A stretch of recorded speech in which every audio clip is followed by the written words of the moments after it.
बिबानगिरि बिथांमोनखौ धन्यबाद जासिबाय बाय गोबां रादाब बिजोंनि माबाफोर दङ मा होनो निउसफोर दङ दिनैहाय बाहाय काजि गामि बे काजि गामियाव जों जुथुमदों पर्बतजरानि गासै रायजो राजाया जुथुमनायनि खारना बेनो जे माने पर्बतजरानि जे फाग्लि जरायाव जे थार्मेल पावार प्रोजेक्टखौ लानानै जे दावराव दावसि जाबाय थादों बाहाय बेनि फाग्लि जरानि जे रायजो राजा बिथांमोनहा खुद्रिदों सोमावसारदों आरो बे सोमावसारनायाव माखासे बाहेरानिफ्राय राजखान्थिनि हान्जाफ्रा बाहाय एकदम माने थुनजलायफैदों उसुथुनि होफैदों जों बेखौ दुखु मोननाय फोरमायो जे बिथांमोनहा दिनैहाय मोजां राहानि थाखाय मोजां उद्देश्यनि थाखाय बिसोर थुनजले फैयाखै नंगौ जोंनि फाग्लिजरा बासिया बासबारिनि फाग्लिजरानि जे रायजो राजा आइ आफा बिथांमोनहा खुद्रिदों जे संखिनायबो फैदों बिथांमोनहा नाथाय संखिनांगौ खोथा गैया आरो बाहाय बायजोनिफ्राय जे दल संगठन राजनिति हान्जानि बिबानगिरि बिथांमोनहा फैनो नाङा जों पर्बतजरा बासिया बेखौ नायगोन मानोना जों मिन्थिगौ बे पर्बतजरानि जे हाब्रु जों थानाय लामा दालां गैयै दै जों बाहाय बेसेबां हाग्रा सिङाव थांनानै थाबोदों नाथाय बैफोर समावथ' बिसोरो मोजांनि थाखाय मालाबाबो फैयाखै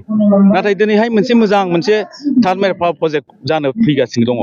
आरो बेखौ माने होबथानायाव गिलु बालु बिसोरो माबा फैदों उसुथुनि फैदों थुनजुलाय फैदों दा थुनजुलायनायनिफ्राय मा जादों गाज्रिनिफ्राय गाज्रिसिन थासारि सफैदों जोंनि गेजेराव गावजों गाव एना एनि जाफैदों आरो बारानिफ्राय बारा जालांनो नागिरदों दा बेखायनो जों बाहाय दिनै जुथुमदों काजिगावआव हठात करि हरखाबै जों मोनसे मेल खुंदों गासै पर्बतजरानि बासिया जे पावार प्रजेक्टआ जानांगौ पावार प्रजेक्टआ हरदों नालाय जों बेखौ लानांगौ आरो जों बेखौ जुदि हरनायखौ लानो रोङाबा बहाय बिना मोनगोन जों बिनानैनो फैबाय आन्दलन खालामनानै फैबाय नाथाय दिनै जों आन्दलननि गेजेरजों बुंदों जे जोंनो इन्डास्ट्रि नांगौ जोंनो एमप्लय खालामनांगौ जों बुंबाय थादों नाथाय दिनै इन्डास्ट्रि हरनायावबो जोंनि जे माने मानसिफ्रा एसे बुजिनायाव बिसिनि थुनजलायनायाव जोङो गोनो गोथो फैदों जायनि थाखाय जों दिनै बाहाय जुथुमनायनि गेजेरजों बेखौनो बुंनो नागिरो खुनु राजनिति हान्जानि बायजोनि जेनाखि राजखान्थि हान्जा बायजोनि जे दैदेनगिरि बिथांमोनहा बे पर्बतजरा बासियाव हाबनो नाङा जोंनि जेंनाखौ जों सुस्रांगोन जोंनि न'आव मा जांसि गोग्लैदों जोंनि न'आव मा मैला फैदों बेखौ जोङो सुस्रांनो राहा लामा लागोन जों बुंदों जोङो बुंदों दाखालिनिफ्रायनो बुंदों जे जुथुमदों बासबारियाव खेबनै जुथुमबाय सारा पर्बतजरानि गावबुराफ्रा बाहाय जुथुमनानै डिसिसन लादों जे थार्मेल पावार प्रजेक्टआ जानांगौ बेनि जानायनि गेजेरजों बेसेबां लाब दिनै बङाइगाव नाय BRPL दं दिनै सालाकाथियाव दं NTPC बेजों माबा खहा जादों नामा बेजों जोंनि जेनाखि थांनानै थानायनि जे लिभिं स्टेन्डार्ड बे बारायगोनसो आरो बे हाखौ जोंनि होननानै बुंदों हायाथ' सरखारनिसो हाया सरकारा गोसो मथे बेखौ खालामगोन दिनैहाय जुदि बेखौ ओरैनो दोनोबा बाहाय हाबसननायाथ' जागासिनो दंखायो जोंनि हाबसननायखौ मानो बादा होया ओमफ्रायलाय बिसोरलाय सारिगिदिं हाबसनजोब्बाय दिनै पर्बतजरा बासिया दिनै जुथुमनायनि गेजेरजों बेखौनो बुङो दे रावबो राजखान्थि हान्जाया बाहेरानिफ्राय बाहाय फैनानै उसुथुनि खालामनाङा जोंनि समस्याखौ जों सुस्रांनायनि राहा लामाखौ खालामगोन जों बाहाय जुथुमनायनि गेजेरजों जों सोरखौ लोगो हमनांगौ सोरजों रायलायनांगौ जोङो बे रायजो राजानि अभाब अभिजोगआ मा जों बेखौ सानलायना हरलायनानै बेखौ जोङो थि खालामनो होननानै दिनै जुथुमदों दा बेनि गेजेरजोंनो जोङो जे बयनिसिमबो मोनसे रादाब फोसावो जोंनो बे थार्मेल पावार प्रजेक्टखौ जोंनो नांगौ जोंनि पर्बतजरानि गेजेरावनो जानांगौ फाग्लिजरायावनो जानांगौ अथबा जोंनि पर्बतजरानि गेजेरावनो जानांगौ आरो जायोबानो जोंनि लाब गिबियावनो रादाबगिरि फंबायमोननि सिमांनि अननाय आरो मोजां मोननायखौ जासिहरनाय जाबाय दिनैनि बे जुथुमनाया जे पर्बतजरानि गेजेराव मोनसे थार्मेल पावार प्रजेक्ट जानो थांगासिनो दं बेखौ नाथाय जोंनि पर्बतजरानि बायसिफ्रा नाङा होननानै बुंनो सानदों नाथाय दानि जुगाव पावारनि जे इन्डास्ट्रिनि जे गोनांथि दं बेखौ जोंनि रायजो राजाफ्रा मोनथिनांगौ जोंनि गथ' गथायखौ सुजुग सुबिदा होनो थाखाय बेफोरबायदि इन्डास्ट्रि नङाब्ला जोङो थांनानै थानायाव गोबां गोरोन्थि जागोन आरो बेफोरबायदि इन्डास्ट्रि जायोब्ला जोंनि ओनसोलफ्रा डेभेलप जागोन जोंनि गथ' गथायफ्रा गोजान जायगायाव थांनाय नङा आरो बिथांमोना बाहायनो मावनानै मोनजानो हागोन बा जोंनि जेनेरेशना साबसिननिफ्राय हामसिन सुबिदाखौ मोननो हागोन होननानै आं सानो दा पर्बजरानि जे रायजो राजा बिथांमोन दङ बिथांमोना बेफोरखौ गोरोन्थि साननाङा जे बिथांमोननि हाया इसेबो थाङाखै होननानै जों बेखौ खोनानो मोनदों जे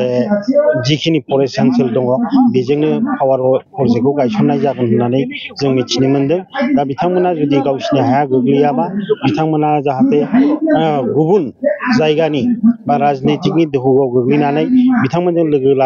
लाफानानै जे मोनसे मोजां इन्डास्ट्रि प्रजेक्टखौ बादा होनाया मोजां जाया होननानै आं सानो बिथांमोना जाहाथे सापर्ट होनानै बेबायदि इन्डास्ट्रियेल बा इन्डास्ट्रिखौ बा पावार प्रजेक्टखौ गायसननानै गाव गावनि गथ' गथायनि इयुन जे सिमांखौ मारै जाफुंहोनो हागोन हाया बेखौ नायनांगोन आरो ओनसोलनि डेभेलपमेन्टखौ नायनांगोन दानि जुगा टेक्न'लजिनि जुग जे बे टेक्न'लजिनि जुगाव पावारखौ नांथारगौ आरो बे पावारनि गोनांथिया बयहाबो दङ आरो आं बे ओनसोलनि रायजो राजाखौ आं बुङो जे बेबायदि मोनसे पावार प्रजेक्ट मोजां फैनायखौ बिथांमोना जाहाथे बाहाथा होआ आरो गोजान जायगानिफ्राय फैनानै जोंनि ओनसोलनि जाम्बा जाम्बि रायजो राजाफोरखौ जाहाथे उसुथिनि होनानै बे जोंनि मोनसे मोजां सुबिदाखौ जाहाथे बनसुथि खालामा होननानै आङो बिथांमोनखौ बुंहरनो सानो बिथांमोना जाहाथे जोंनि जाम्बा जाम्बि मानसिफोरखौ खैसाराव खोख्लैया आं बेखिनिखौ खावलायो आरो जिखिनि पावार प्रजेक्ट फैदों बेखौ थाबैनो थाब आजावनानै मोजाङै मोजां बेनि जाफुंनायखौ आं हास्थायो बेखिनि बुंनानै आंनि बिबुंथिखौ एसेबां खुलुमबाय नोंथांमोननि चेनेलनिसिम दिनै बेवहाय काजोलगाव गेलेग्रा फोथाराव रायजो राजाफोर आरो सानसुमै बिथांमोन ज' जाफैदों बेवहाय रावनिबो दैदेननायाव हाबाफारिया जायाखै बयबो माने गावनो गाव सानखांनानै जे जोंनाव पर्बतझराव मोनसे थार्मेल पावार प्रजेक्ट बेखौ पर्बतझरानि बासबारिनि फाग्लिजरा होननाय माखासे एरियायाव बियो जानो थांगासिनो दङ आरो बेखौ लानानै जाय दान्थे बिदान्थे जादों गतिके बे दान्थे बिदान्थे जानायखौ असिला लानानै पर्बतझरानि माखासे सानसुमै जेसेबां माने सानसुमै दं सोरबा कलेजनि प्रिन्सिपाल दं सोरबा गाहाय फोरोंगिरि दं आरो रायजो राजा नुजाफैनानै बिनि सायाव माने माखासे सावरायनाय बिबुंथि लाखिफैदों आरो बे थार्मेल पावार प्रजेक्टआ फाग्लिजरा बासबारिनि फाग्लिजरायाव जानो गोनां बे थार्मेल पावार प्रजेक्टआ फाग्लिजरा गामिनि रावनिबो हा सम्पति जिबन खहा जायाजासे गासिबो रैखा जानानै बे पावार प्रजेक्टआ जाथों होननानै जोंनि सानसुमै बिथांमोनहा बिबुंथि लाखिदों मानोना पर्बतझराया दिनैसिम गोग्लैसोनाय खोमसि खोमलावैनो दङ बेवहाय डेभेलपमेन्टनि सोरां दाबो जायाखै बेनिखायनो बे थार्मेल पावार प्रजेक्टखौ माने बेबो मोनसे डेभेलपमेन्टनि गिदिर अंश हिसाबै जोंनि पर्बतझरानि सानसुमै बिथांमोनहा फोरमायलायदों बिबुंथियाव बुंलायदों बियो जानो नांगौ आरो बेखौबो बुंदों जे अगत्या बेयाव मानिबा थाखाय जुदि जायाब्ला पर्बतझरानिनो गुबुन माबा मोनसे जायगायाव जाथारनांगौ नाथाय पर्बतझरानो जाथारनांगौ बे बाथ्राखौ दिनै सानसुमै बिथांमोना बुंलायलायदों बेनि थाखाय बयबो गेबें गोसोजों मोनसे पजिटिभलि साननाय हनायजों जोंनि सानसुमै बिथांमोनहा रायजो राजानि मददजों बेवहाय जों मोनसे मोजां सिद्धान्त फैलानांगौ बेखौ मोनफ्रोमबो बिथिंनि रायजो राजाफोरखौ आं खावलायदों आरो बे बासबारिनि फाग्लिजराव जानो थांबाय थानाय थार्मेल पावार प्रजेक्टनि जेनाखि बेनि माखासे गामिनि मानगोनां रायजो फाग्लिजरा गामिनि मानगोनां गामिनि रायजो राजा बिथांमोना जेनाखि प्रतिबादि कार्यसुचि लादों बिथांमोना जेनाखि जानो नाङा होननानै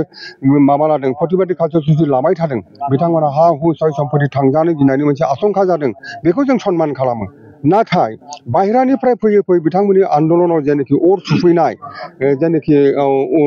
उदगनि होफैनाय माने उसथनि होफैनाय बे खामानियासो जोंनि सानसुमै बिथांमोना पर्बतझरानि सानसुमै मेलेमजिबि बिथांमोना बेखौसो गाज्रि मोनदों बे जानो नाङा फाग्लिजरा गामिनि रायजो राजानि आइ आफानि जेने गाबनाय गोसोनि बेदना बेखौ जों सनमान होयो आरो बियो बिथांमोननि बे गोसोनि गाबनायखौ सरकारजों रायलायनायनि गेजेरजों समाधानाव फैथों माबा मोनसे समाधान फैदों बिथांमोना जानाय गैया लोंनाय गैया उन्दुनाय गैया जासे बेसे गोबाव बेबायदि माने बिथांमोना प्रतिबाद खालामबाय थानो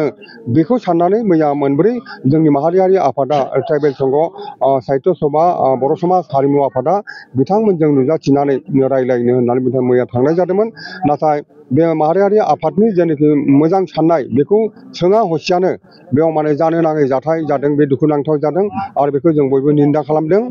दा इयुनाव जाहाथे बे ओनसोलनि रायजो राजा गामिनि रायजो राजा मोनफ्रोमबो समाजनि मोजां सिन्था खालामनानै आरो बिथांमोननि जेनाखि आन्दलन बे आन्दलनखौ मोजां साननाय हनायनि गेजेरजों बाहेरानि खुनु भाइरासखौ जायगा होआलासिनो बिथांमोननि गोसोनि गाबनायजोंनो बिथांमोना जेन आन्दलनखौ खालामो आरो